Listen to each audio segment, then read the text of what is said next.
Vous êtes ambassadeur du FIPAC, on entend par là le Forum international des peuples autochtones d'Afrique centrale qui est sur l'égide de la Commission des communautés économiques des États de l'Afrique centrale.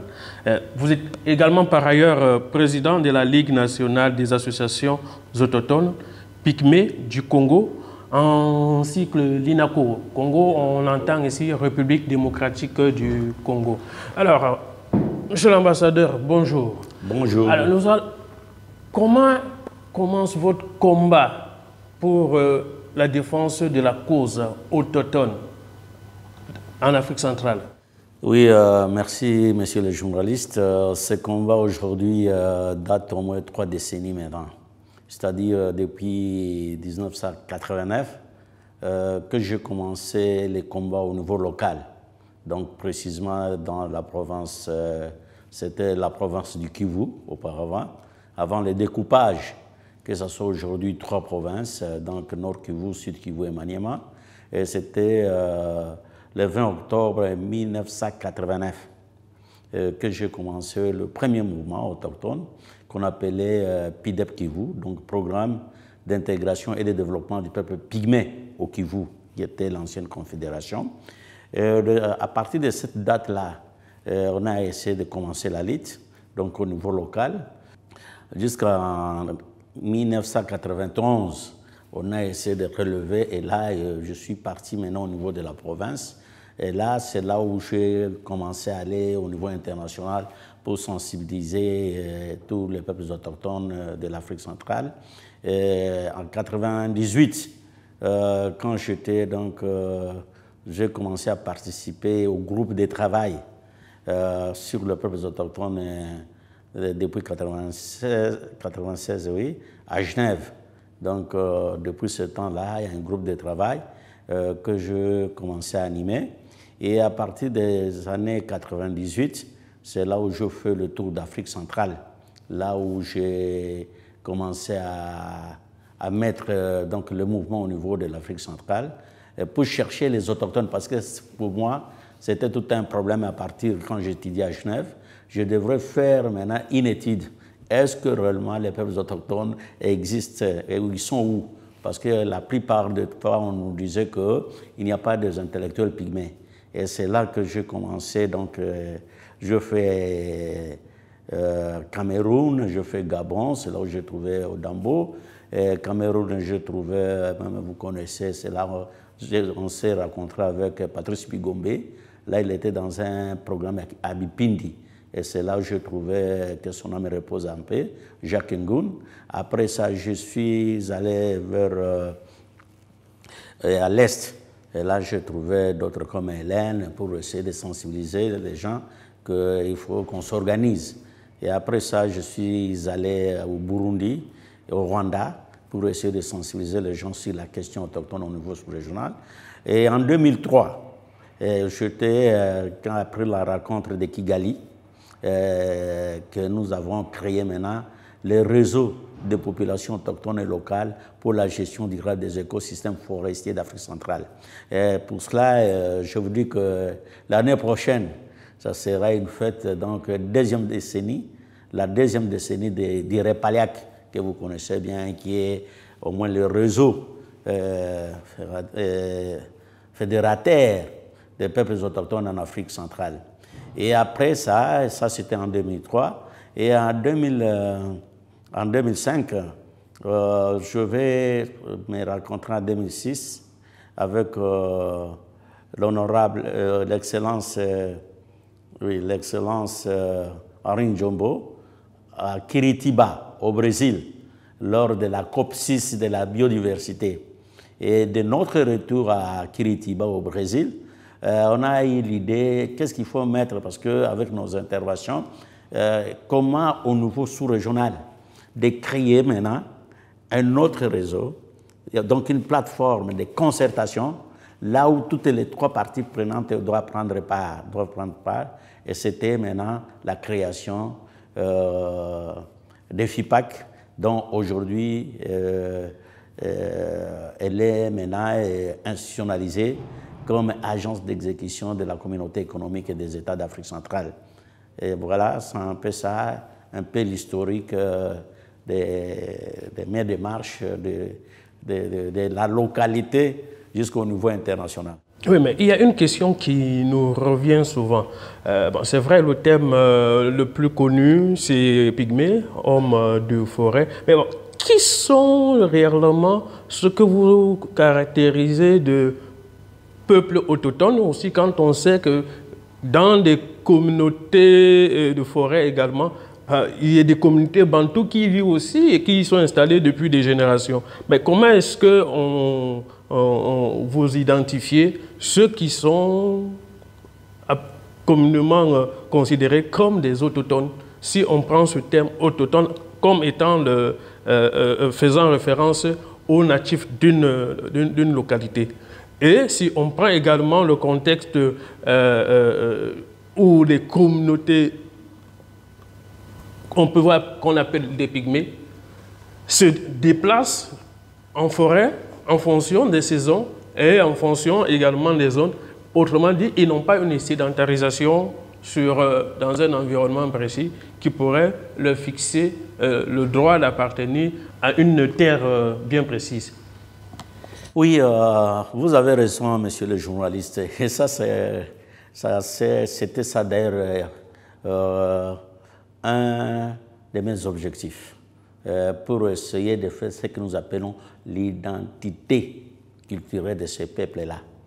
Parce que je prends, tout le monde, je ne sais pas, au niveau de la sous-région, quand on disait la forêt équatoriale est habitée, parce que l'histoire même de la sous-région est très claire. On démontre très bien. Tous les historiens, j'ai parcouru un peu presque toutes les bibliothèques du monde.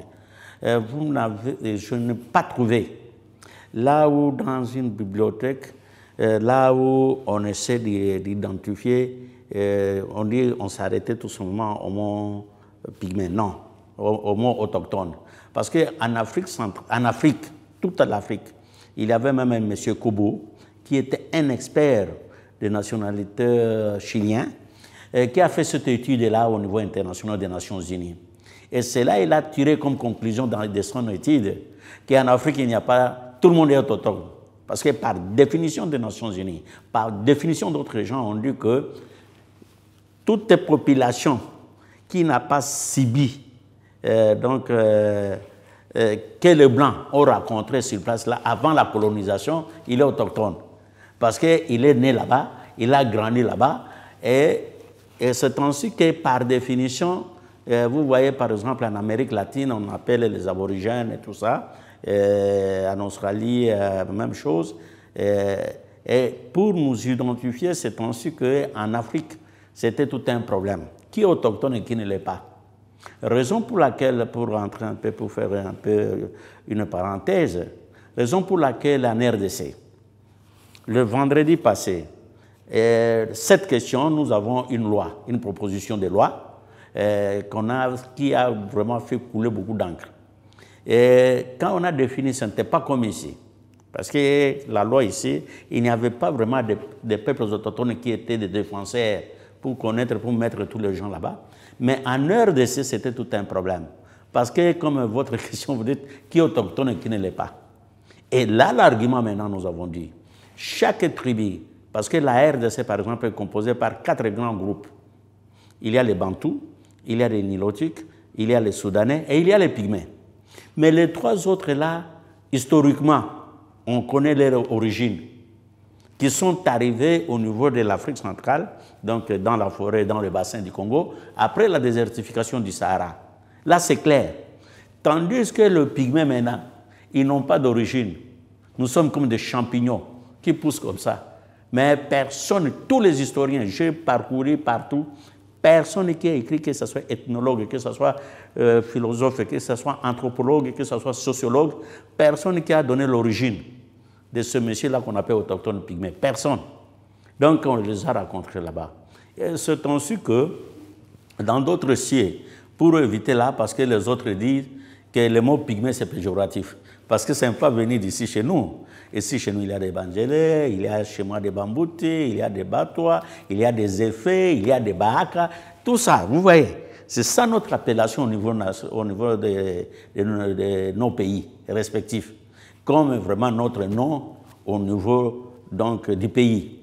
Maintenant, en RDC, pourquoi nous avons insisté à cela, qu'on nous appelle pygmées? Parce que c'était pour différencier. Parce que quand tu dis à tout le monde, toi, regarde, parce que pour nous, c'était une injure, raison pour laquelle on appelle péjoratif.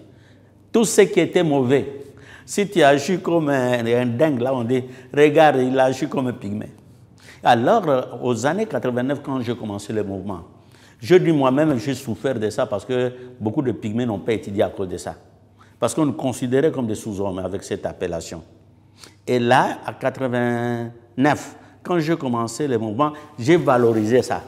Parce que c'est comme vous, le chrétien, vous avez le nom Raoul. Est-ce que vous connaissez Raoul, c'est qui? Est-ce que vous le connaissez? La réponse est dit non. Et c'est ça que nous, moi-même, je dis, je vais valoriser ça. Pour que ça ne soit pas pour moi comme une injure. Maintenant, je me suis dit, c'est comme votre nom de baptême. Moi aussi, j'ai dit, on va se baptiser maintenant avec le mot pygmée.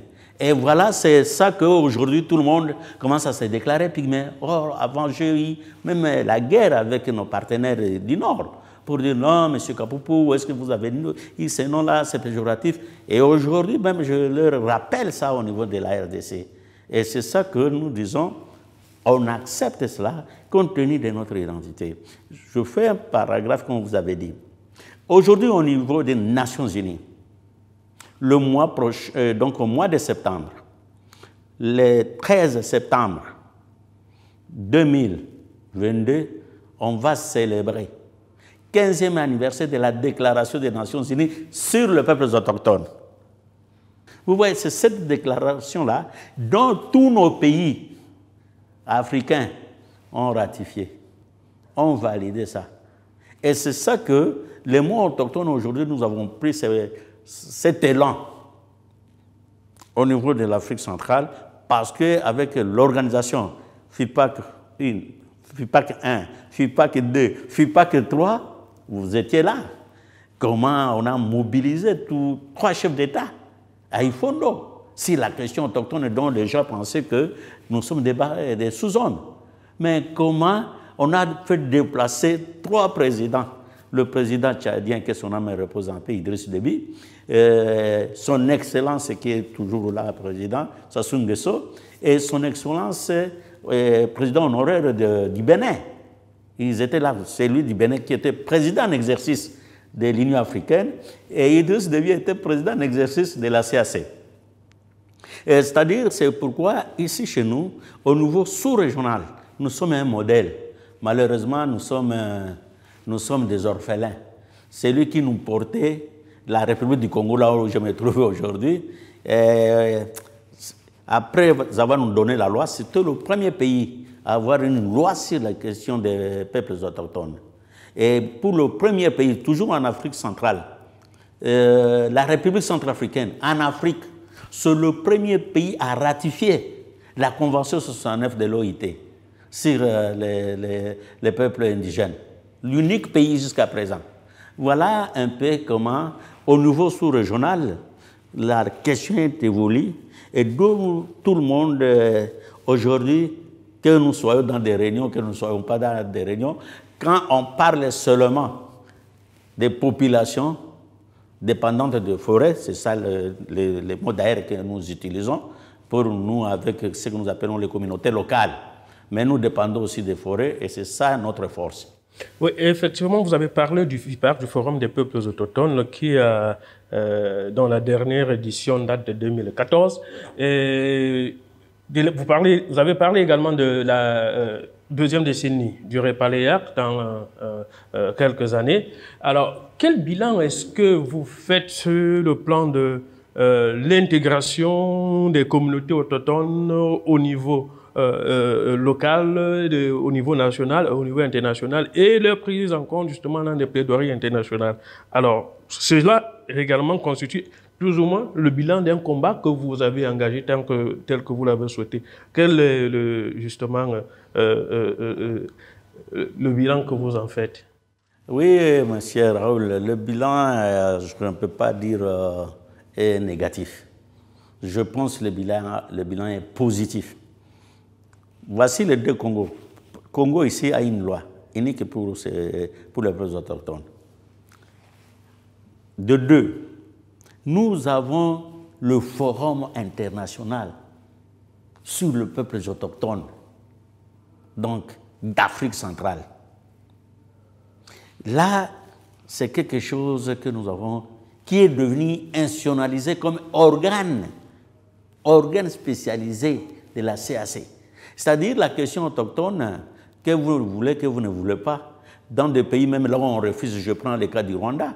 Aussi longtemps Rwanda est un pays membre de la CAC, quand on soulève aussi la question des FIPAC, malgré ce que chez lui aussi il y a des peuples autochtones, mais il prend ça et il dit non, ce n'est plus une question qui est vraiment, comme nous disons, une question taboue. Ce n'est plus une question taboue, la question des peuples autochtones en Afrique centrale. Et c'est là même que nous sommes des champions. Je peux vous rappeler, en 2015, il y avait la conférence mondiale sur le peuple autochtone à l'Assemblée des Nations Unies, donc à New York. Et là, nous avons pris, le président Sassou Nguesso s'est engagé comme parrain des peuples autochtones au niveau de la tribune des Nations Unies. Voilà tout ça parce que vraiment en Afrique centrale, il y a des avancées significatives pour faire ça. Et c'est pourquoi je dis avec le bilan. Aujourd'hui, dans toute la sous-région, il y a le REPALEAC que vous trouvez maintenant dans chaque pays. Donc le réseau des populations autochtones et locales pour la gestion durable des écosystèmes forestiers d'Afrique centrale. Même dans le pays là où on ignore la présence des peuples autochtones, mais le réseau est là. Ça, c'est 3. Des 4, la question autochtone aujourd'hui, les gens commencent même à se transformer, peuple autochtone. Effectivement, justement, on peut constater lors de plusieurs assises que ceux qui prétendent définir ou bien qui prétendent défendre la cause autochtone sont réellement en majorité des Bantous. Oui, c'est pourquoi moi personnellement, je ne prends pas ça comme un fait négatif. Non. Quelque chose que vous négligiez, quelque chose que vous prétendiez, vous, Bantous, que ça, ce sont des sous-hommes. Et toi, tu te transformes maintenant en sous-homme. Qui est sous-homme par rapport à l'autre?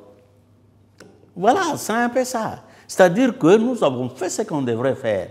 Les gens ont compris, malgré qu'ils viennent avec l'esprit que nous sommes de leurs vaches laitières. Mais quand même, d'une autre façon, ils peuvent faire même 3 jours, ils partent chez le préfet pour demander même l'attestation d'un enfant autochtone. Et dans ce cas-là, il devient qui? Lui aussi, il devient travailleur de ces peuples autochtones qui n'a pas même de souliers. Et c'est ça que nous disons, tout ça, ce sont des aspects positifs qu'il faut vraiment capitaliser. Et en fin de compte, leur petite contribution qu'ils amènent, ça nous aide parce qu'il y a dans nos pays respectifs. Là où vous trouverez presque 99,9% des pays sont des analphabètes. Et, monsieur l'ambassadeur, comment est-ce que vous évaluez la vulnérabilité justement des communautés autochtones dans toutes ces politiques aujourd'hui qui sont menées dans le cadre de la lutte contre le changement climatique, la préservation de la biodiversité ou la désertification au niveau des communautés, dites communautés, les hommes de forêt? Comment est-ce que vous évaluez ce... Je vais évaluer ça à 2 niveaux. Premier niveau, ne pensez pas, c'est ça que toujours je dis aux gens, ne pensez pas que vous trouvez un PA qui n'a pas de souliers, de chaussures, un PA qui est en lambeau, mais il a des connaissances, des savoirs, que les gens n'en bénéficient pas. Et c'est ça que cette vulnérabilité-là, ce n'est pas une vulnérabilité sociale. Il y a 2 choses. C'est une vulnérabilité que vous, cette déconsidération, cette marginalisation, que vous continuez à voir qu'il n'a pas des avancées. Et cela, c'est que quand vous tombez malade, vous ne voyez pas cette vulnérabilité. Hein. Tu vas dormir là-bas en bas, sous le sol, parce qu'il n'a pas le lit. Et quand vous avez une maladie compliquée, là, tu as déjà passé dans tous les hôpitaux du monde, tu vas faire recours à nous, étant donné compte tenu de notre connaissance traditionnelle sur la pharmacopée. Vous voyez? Donc ça, c'est ce que nous devons capitaliser. Qu'est-ce que nous avons et dont vous oubliez de capitaliser ça? Vous nous laissez toujours dans ces domaines-là d'aller nous donner 2 francs, 500 francs, et on se limite là. Et là, c'est un. De deux, c'est nous, les leaders. Là, tout le jour, je le dis à haute voix. Vous êtes un leader. Vous venez s'installer à Brazzaville. Tu es de Oyo. Mais aucun jour, quand il n'y a pas un projet, tu n'iras pas là. Tu n'as pas même une case là-bas, toi les leaders. Voilà, et c'est ça que comment le peuple autochtone va t'imiter à quoi? T'imiter à quoi? Et vous êtes en train, vous aussi, de donner des informations ou des renseignements, des enseignements qui sont vraiment primitifs. Pour qu'ils gardent ça, tu trouveras même nous, ils donnent toujours, dans toutes les photos ici, tu vas voir, torse nu. Voilà, c'est un peu ça que je peux dire pour moi, c'est le jour et la nuit, mais pour le moment, nous sommes dans les jours actuellement. Et pour sortir, Monsieur l'ambassadeur, c'est quoi les perspectives pour la prochaine édition du FIPAC? Voilà, je pense que ça fait jour pour jour 8 ans, parce que vous étiez toujours avec nous, mais cette volonté politique qui a diminué, nous-mêmes, nous venons de prendre le taureau par les décornes, nous-mêmes, parce que c'est nous les bénéficiaires. Nous allons chercher de l'argent, et je vous dis sincèrement que l'année prochaine, au mois de mars, qu'on soit accompagné par la CAC, par le gouvernement congolais, en fait, parce que c'est lui qui abrite, même dans le texte de l'arrêté, de la décision de FIPAC devient une institution de la CAC, nous allons organiser 4e édition nous-mêmes, qu'on soit accompagné ou pas. Ça, c'est la perspective. De deux, c'est de renforcer encore au niveau national. Parce qu'au niveau national, si les organisations sont devenues fortes, il y a vraiment lien que même à la base, les gens remontent. Voici ce que je peux dire dans les perspectives. Merci, Monsieur l'ambassadeur. Je rappelle que vous êtes ambassadeur du Forum international pour les peuples autochtones d'Afrique centrale et président de la Ligue nationale des associations autochtones et pygmées du Congo, l'INACO. Donc, nous avions justement pu réfléchir en substance, parce que votre histoire est assez grande, sur le combat que vous menez pour les hommes en Afrique centrale, dans le cas du bassin de Congo, très souvent appelés les hommes de forêt, sur les questions de leur vulnérabilité et au plaisir justement de poursuivre ces échanges prochainement dans le suivi de l'organisation prochaine du Forum des peuples autochtones, ainsi que des activités ayant trait avec de défense de ces communautés vulnérables sur les thèmes en lien avec l'environnement, la biodiversité et les changements climatiques.